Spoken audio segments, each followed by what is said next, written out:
Hey, how you doing? Have a seat. Enjoy a nice herbal tea. And here's some generic brand popcorn for your pleasure. Are you ready to hear about a game that was released in 1999, re-released in 2013, and then re-released in 2019? Where you can learn about the history of foreign cultures through carefully crafted scenarios? Or would you rather hear about the insanely goofy things you can do just by putting in some cheat codes or playing in multiplayer? Dial in then, because today we're talking about Age of Empires 2.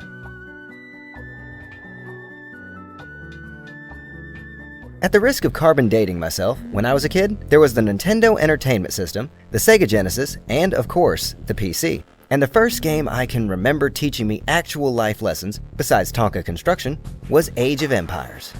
It taught me that, no matter the era in human history, it will always be plagued by the desire to crush your enemies and build the biggest, most complex, gorgeous monuments to let the world know just how massive your own ego was. Age of Empires was a masterpiece, a grand strategy game made to last the test of time.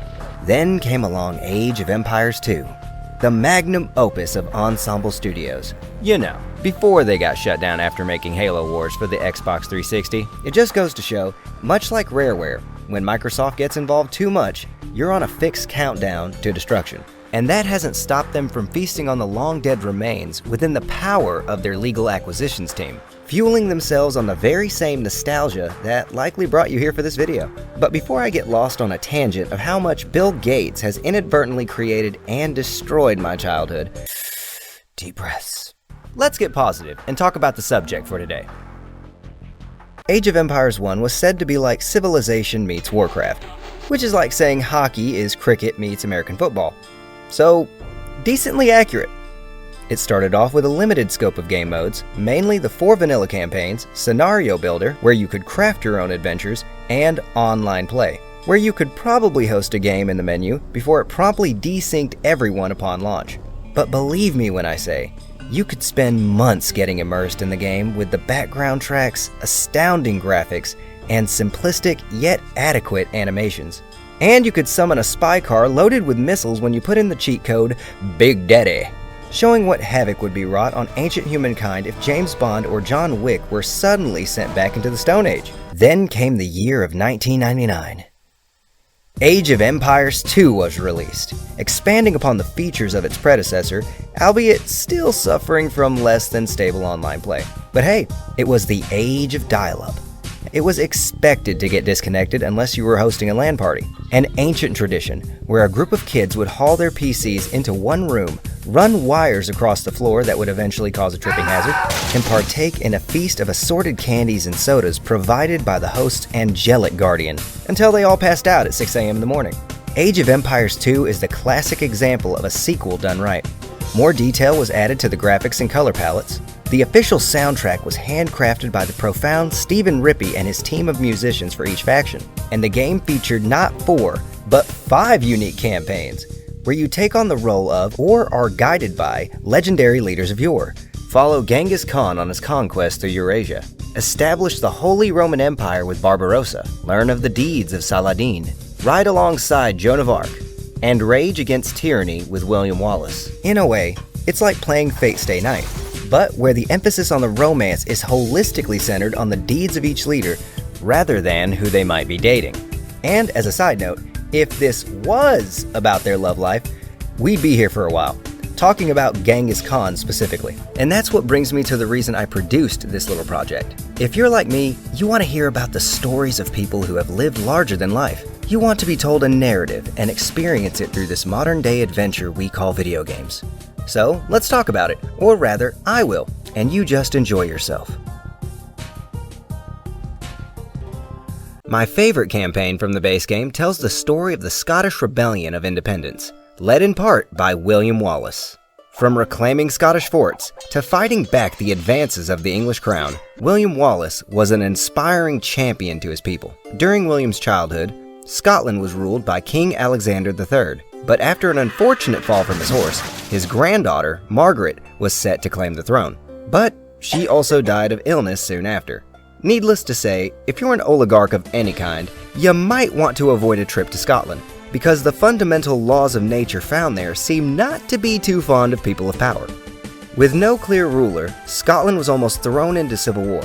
so the presiding nobility asked for the intervention of Edward Longshanks, King of Britain, to help them choose their next king. But before he would arbitrate between the parties, he demanded everyone recognize him as Lord Paramount to Scotland, which is a fancy way of saying, "I'm in charge and you will do whatever I say." Desperate to avoid infighting among their own houses, the nobles agreed, and Longshanks helped appoint a new king. However, much like a teenager on a playground without parental supervision, Longshanks knew he could bully everyone around him, demanding of their lunch money and their friends to fund his personal war with France. Unsatisfied with their new king's tendency to roll over, the noble houses took back control of Scotland, which prompted Longshanks to invade out of paranoia, until the rise of William Wallace. Wallace felt the suffering of his people and answered with a bloody war cry. For freedom! He led rebel forces to ransack the homes of English nobles all across Scotland, and his most famous accomplishment was the Battle of Stirling Bridge, where an army of approximately 12,000 English soldiers and cavalry attempted to confront William's smaller regiment of 6,000 warriors. Sensing an opportunity, Wallace allowed half of the English forces to cross, before bearing down on them with a barbaric charge.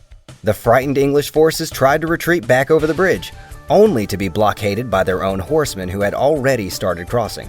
The structure creaked and cracked under their combined weight, and Stirling Bridge came tumbling down.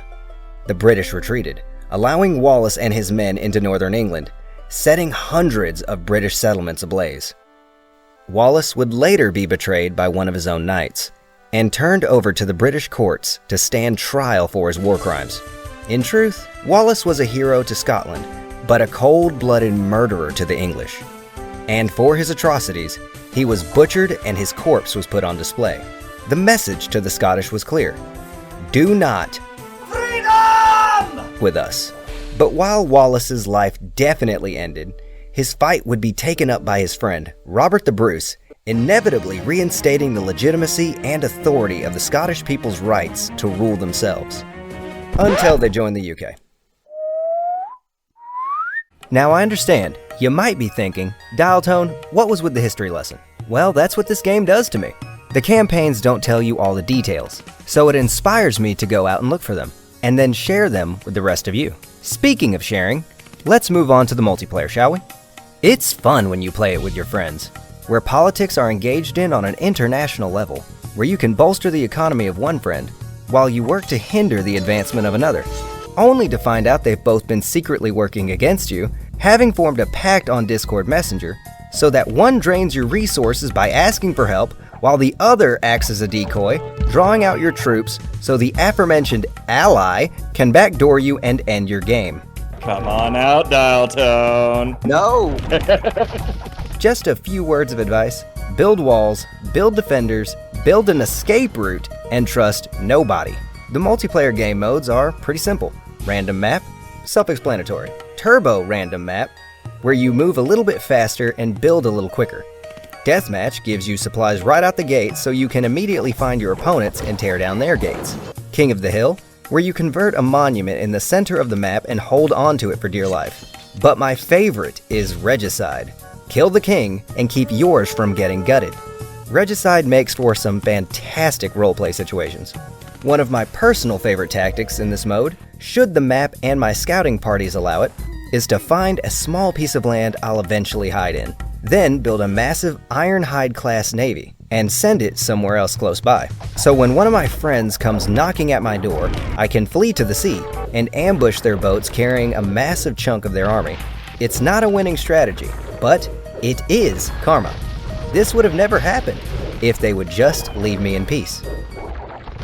Let's talk about the cheats real quick, which I admittedly used far too often in my youth. There are the mundane ones like giving yourself free resources or instantly winning the game. But the more absurd ones include the aforementioned Car of Doom, Furious the Monkey Boy, and an angel's best friend, the Flying Dog. You can't control it, but it looks funny. Another fun use of these cheats is to make a multiplayer game that allows them. Then use the Alpaca Simulator cheat to play as the rude, screaming, overpowered Alfred. Move! Who do you think you are making move. Me move? I don't move, you move! Woo! Enemy! Good God, I'm dead! I'll leave a link in the description to navigate you to a compiled resource page. Lastly, let's discuss the mods, specifically for the HD edition, which is retired, but you can still buy it. My top 3 picks include the Maximum Extended Help mod, which is good for veterans and especially new players. The exact stats for upgrades and faction bonuses will become much clearer to you. There's a base game version for this mod, and one for all of the expansions. There's also the Advanced Idle Pointer mod, which helps you see when villagers aren't working. You can always use the tool below the minimap to do this, but I appreciate the little visual cues that remind me of Metal Gear Solid. And finally, the Age of Empires 2 graphic replacement. Personally, I like the old graphics, but I have to give credit where credit is due. This looks amazing. But wait, DialTone, what about the DLCs, like The Conquerors or The Forgotten, African Kingdoms and the Rise of the Rajas? Hope I said that right. My opinion is that each of them are fantastic, adding new factions for you to play and especially new campaigns for you to explore. I do have one honest criticism though. The voice acting was already questionable at times in the base game. A blue wolf took as his spouse a fallow doe. They settled at the head of the Onon River to raise their offspring. But the DLCs either dropped it altogether or didn't care enough to find someone with a regional accent. Calm down, you scoundrel. Calm down and let me tell you a story. But if you can look past that, there's a whole lot of fun to be had.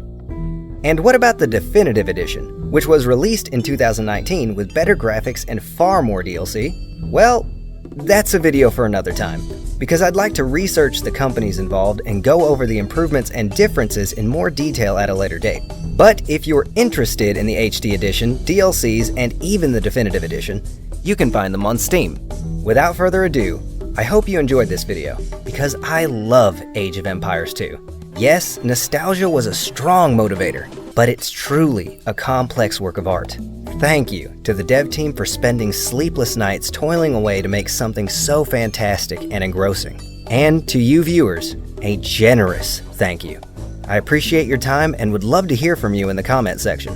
And if you are interested, consider becoming a patron, where the deal is $1 only one time, and you'll get your name in the credits of every long-form video I make now until the end of days. Before we part ways, I don't know where you're going or what you're going to do, but let me just say, please take care of yourself, your family, and your friends, and have a pleasant day. DialTone, out.